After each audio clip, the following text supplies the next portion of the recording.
두 친구가 아주 먼 여행을 떠났어요. 멀고 먼 여행길에 돈도 떨어지고 먹을 것도 바닥이 나서 곧 두 친구는 지치고 굶주리게 되었어요. 줄임배를 움켜쥐고 터덜터덜 숲속길을 지나는데 외딴 집 한 채가 눈에 띄었어요. 한 친구가 말했어요. 이렇게 깊은 숲속에 웬 집이지? 목도 마르고 배도 고픈데 잠시 쉬었다 가도 될지 물어보자. 친구는 똑똑똑 문을 두드렸어요. 계십니까? 지나가는 여행자들인데 잠시 쉬었다 가도 될까요? 안에서는 아무런 인기척도 들리지 않았어요. 이번에는 다른 친구가 쾅쾅쾅 문을 두드리며 소리쳤어요. 아무도 안 계십니까? 계시면 문 좀 열어주세요.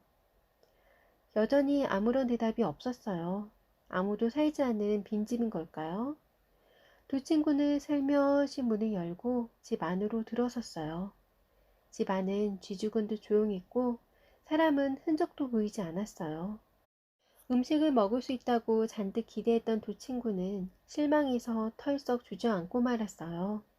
그때였어요. 어디선가 향긋한 과일 냄새가 풍겨오는 게 아니겠어요? 어? 정말 달콤한 냄새다. 여기 어딘가에 과일이 잔뜩 있는 모양이야. 어서 찾아서 줄임배를 잔뜩 채우자. 두 친구는 기대에 찬 얼굴로 킁킁 냄새를 맡으며 과일을 찾기 시작했어요. 찬장을 구석구석 열어보고 바구니도 뒤져보았어요. 하지만 과일은 아무데도 없었어요. 이상하다. 분명 냄새는 나는데 과일은 보이지 않으니 말이야. 한 친구가 고개를 갸우뚱거리며 말했어요. 그러게 말이야. 하지만 분명 어딘가 있을 거야. 조금만 더 찾아보자. 다른 친구가 그렇게 말하며 무심히 천장을 올려다보더니 깜짝 놀라며 소리쳤어요. 어? 저기! 저 위 천장에 과일나무가 매달려 있어. 큼직하고 먹음직스러운 과일이 한가득 들어있는 바구니가 천장에 대롱대롱 매달려 있는 것이었어요. 두 친구는 까치발을 하고 바구니를 잡으려 몇 번 팔을 휘둘러 보았지만 손이 닿지 않았어요. 그중 한 친구가 자리에 털썩 주저앉아 지친 얼굴로 투덜대며 말했어요. 아, 도대체 누가 저렇게 높은 곳에 과일을 올려놓은 거야? 도무지 손이 닿질 않잖아. 먹고 싶지만 꺼낼 수가 없겠어. 그리고는 과일 꺼내기를 포기한 채 멍하니 앉아만 있었답니다. 옆에 있던 다른 친구가 말했어요. 우와, 과일이 정말 싱싱하고 탐스러운 걸. 난 꼭 먹고 말겠어. 높은 곳에 매달려 있기는 하지만 누군가가 저곳에 올려놓은 거라면 분명 내릴 수도 있을 거야. 그는 주변을 두리번거렸어요. 그리고 잠시 후 집안 한쪽 구석에 처박혀 있는 사다리를 찾아냈어요. 그는 끙끙 혼자서 사다리를 가져다가 벽에 세우고는 한 계단 한 계단 올라갔어요. 사다리는 너무 낡아서 삐거덕 삐거덕 소리가 났어요. 사다리가 부러질까 걱정됐지만 그는 멈추지 않고 조심조심 타고 올라갔어요. 그런데 이게 웬일이죠? 사다리 끝에 다 올라섰는데 팔이 짧아 바구니에 손이 닿질 않는 거예요. 옆에서 지켜보던 다른 친구가 헛수고를 했다며 비웃었어요. 그것 봐, 내가 뭐라고 했어. 꺼내지 못할 거라고 했잖아. 배고파 죽겠는데 힘만 뺐네. 나는 먼저 갈 테니 바구니를 꺼내든 뒤따라오든 마음대로 해. 그리고는 휑하니 집 밖으로 나가버렸어요. 집 안에 혼자 남은 친구는 사다리를 내려와 뒤뜰로 갔어요. 그리고는 나뭇가지들을 모아 긴 장대를 만들었어요.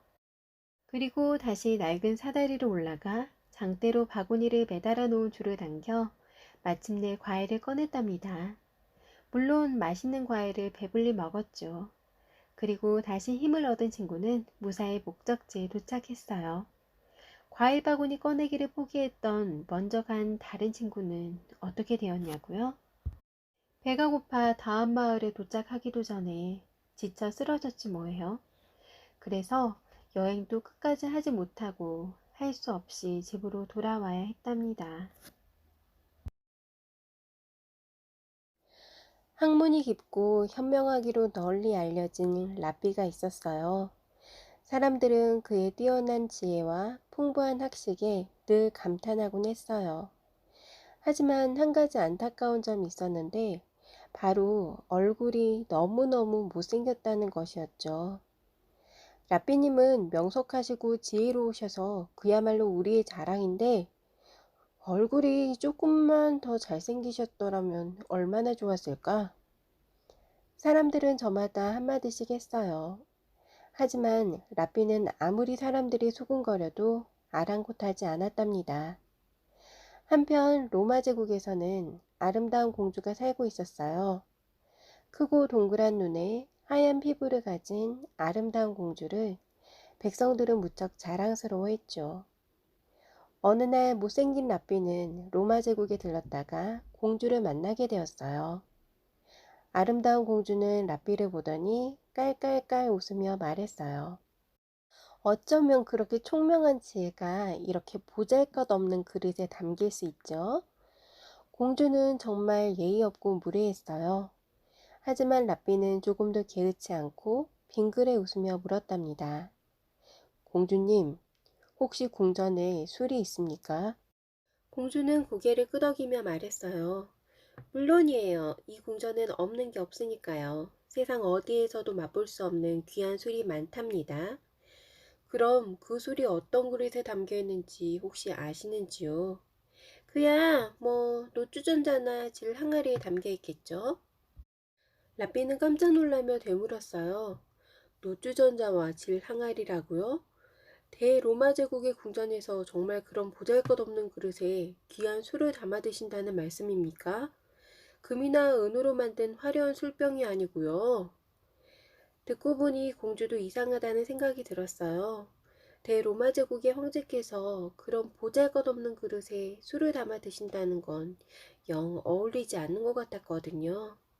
공주는 당장 값싼 항아리에 담겨있던 술을 몽땅 금과 은으로 만든 그릇에 옮겨 담으라고 명령을 내렸어요. 며칠 후 궁전에서 큰 잔치가 열렸어요. 황제는 손님들을 대접하기 위해 귀한 술을 내오게 했어요. 당연히 술은 금 항아리와 은주전자에 담겨 내어주었죠. 황제 옆에 앉아있던 공주는 아름다운 금 항아리와 은주전자를 보면서 뿌듯한 마음이 들었어요.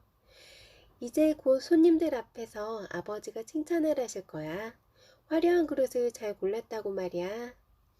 공주는 자랑스러운 마음에 가슴을 곧게 펴고 아버지가 어서 칭찬해 주기를 기다렸어요. 황제는 금 항아리와 은주전자에 담긴 술을 따라서는 손님들과 건배를 하고 쭉 들이켰어요. 그런데 이게 어찌된 일일까요? 황제와 손님들이 술을 들이켜자마자 퇴퇴 뱉어내는 게 아니겠어요? 아니, 술맛이 왜 이 모양이냐? 달고 맛있던 술이 어찌하여 이렇게 변한 것이냐? 황제는 불같이 화를 냈어요. 시중을 들던 신하는 어쩔 줄 몰라 하며 조심스럽게 대답했어요. 며칠 전 궁전에 있던 술을 모두 금 항아리와 운주전자에 옮겨 담으라는 명을 받았습니다. 도대체 누가 술을 금 항아리에 담아두라고 했단 말이냐? 머리끝까지 화가 난 황제는 다시 한번 소리를 질렀어요. 의기양양하게 황제의 칭찬을 기다리던 공주는 할 수 없이 앞으로 나가며 개미 소리처럼 기어들어가는 목소리로 말했어요. 제가 그랬어요. 이 나라 황제인 아버님께서 드시는 술은 마땅히 가장 비싸고 화려한 그릇에 담아야 한다고 생각했거든요. 술맛이 변하리라고는 생각지도 못했어요. 용서해 주세요. 공주가 눈물을 뚝뚝 흘리며 잘못을 빌었지만 화가 잔뜩 난 황제는 공주를 크게 꾸짖었어요. 어찌 그렇게 어리석단 말이냐. 그릇은 음식을 담으라고 있는 것인데 그 안에 담긴 음식은 생각지 않고 화려한 그릇만을 찾다니. 보기 싫다. 썩 물러가거라. 황제에게 크게 꾸중을 들은 공주는 쫓기듯 그 자리를 빠져나왔어요. 그리고는 그 길로 라삐를 찾아가 따졌답니다. 라삐님, 어째서 제게 술을 금 항아리에 담으라고 하신 거예요? 술맛이 변해서 아버님께서 굉장히 화가 나셨어요. 라삐가 대답했어요. 공주님, 저는 다만 아주 귀하고 좋은 물건이라도 경우에 따라서는 값싸고 보잘것없는 그릇에 담는 것이 나을 수도 있다는 것을 가르쳐 드리고 싶었을 뿐입니다. 그건 사람도 마찬가지지요. 공주는 못생겼다며 라삐를 비웃었던 일이 떠올라 얼굴이 빨개졌어요. 그리고 자신의 어리석음을 깨우치게 한 라삐의 지혜에 세상 감탄했답니다.